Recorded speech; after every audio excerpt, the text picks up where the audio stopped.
Hello, my name is Brian Watson, and I'll be presenting the decision tree in our technical analysis team project for North Korea. As you just heard in the influence diagram, we've identified several key decisions that were needed to make in order to ensure security for our country. We also saw a lot of chance nodes that were going to impact those decisions and outcomes, resulting in the security of our nation. As we got into determining the decision tree portion of this analysis, we determined there was many sub-decisions that we're going to have to make and analyze in order to evaluate the overall income and impact of our decision. So let's go over those.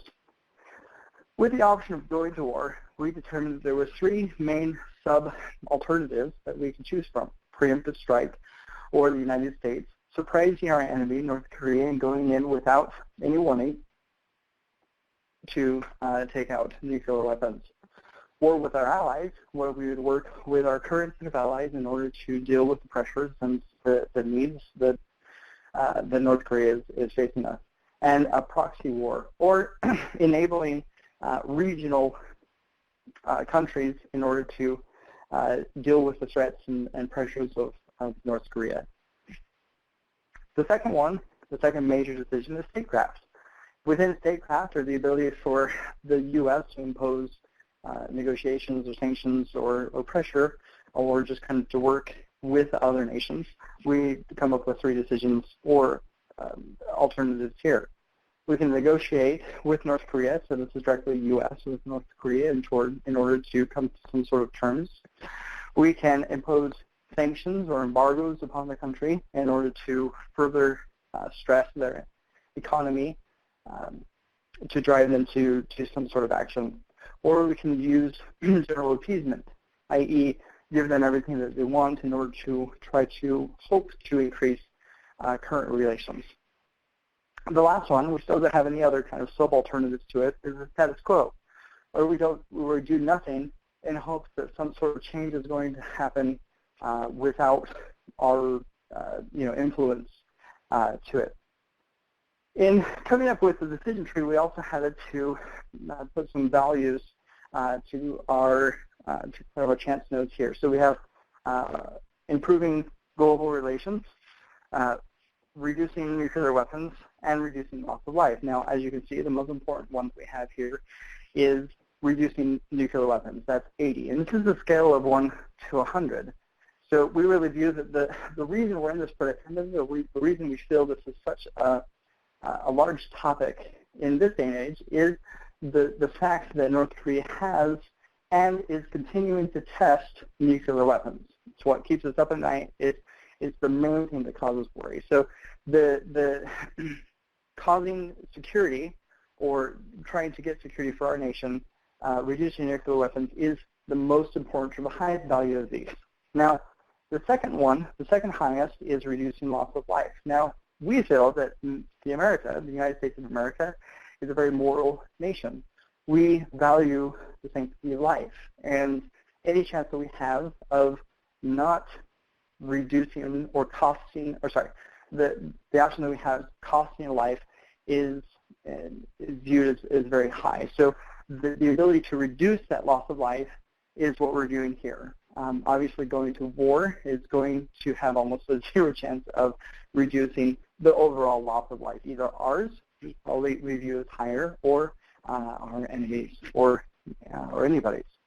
The last one, which is not as important, but it's still important to the overall security of our nation, is improving the global relations. So let's go into how we evaluated the probabilities of each of these decisions happening on our decision tree.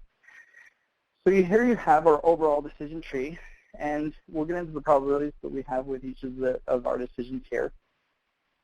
Let's go into the first one, U.S. going to war. So we have the first sub-decision, preemptive strike, then war with allies, then support war. And as you look at our values, they're the same, 40, 80, 70, 40, 80, 70 throughout the entire decision tree. And we have our different probabilities. So the most important one that you have here in preemptive strike is nuclear weapons reduced, 99%. We view that we know where the nuclear weapons are, we know how to get rid of them, we know how to deal with them with our armies, with our technology and capabilities.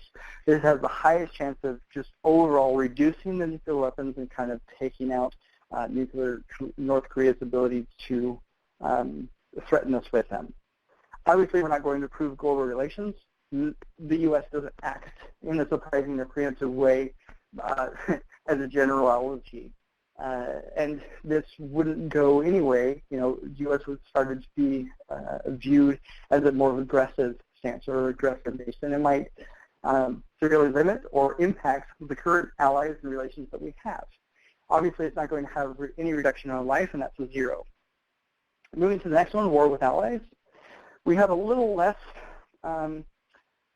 nuclear weapons reduced because the sheer fact that it probably won't be as surprising. North Korea is probably going to see us coming, have the ability to hide or defend themselves a little bit better. We will improve global relations in that we will be working with our allies. And again, reduction of the loss of life is really low because we are at war and loss will happen. The last one, support war, where we are actually helping regional territories in order to, you know, create war or with North Korea. Will probably increase significantly the global relations just because we will be making and strengthening allies in order to make this happen. The second one, reducing the nuclear weapons, probably a lot less because we'll be working through somebody, and we're probably not going to give them all of the expertise and technology that we have in order to get it done, and we'll be relying upon their technology and expertise, which we view as less than ours. And again, reduce the loss of life is 5% because we're at war. Let's go on to the next one. The next slide talks about statecraft and our decisions here, negotiations, sanctions, embargoes, and appeasement.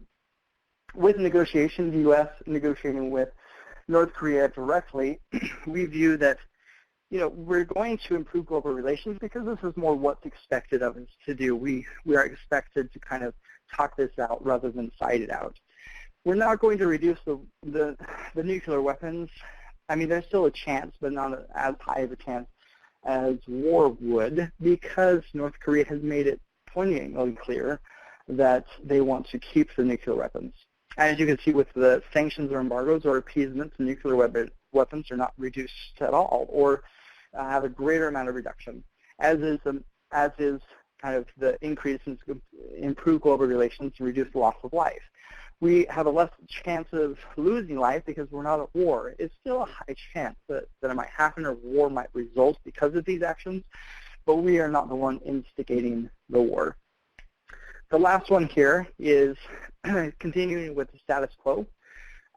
We're not going to reduce the nuclear weapons at all, and there's a 50-50 chance that we'll either improve global relations, you know, by 50%, or we're going to reduce the loss of life, again, a 50% chance that we'll have there. Just kind of continuing as things are going, you know, it's anybody's guess is kind of what will happen. The overall analysis, you know, when we compute everything here, go to war, and specifically preemptive strike has the highest calculation from our decision tree at 79.6, followed by statecraft at 62.6, and status quo at 55. And I will turn the time over to Chris to talk about some of our analyses that we discovered. Thank you.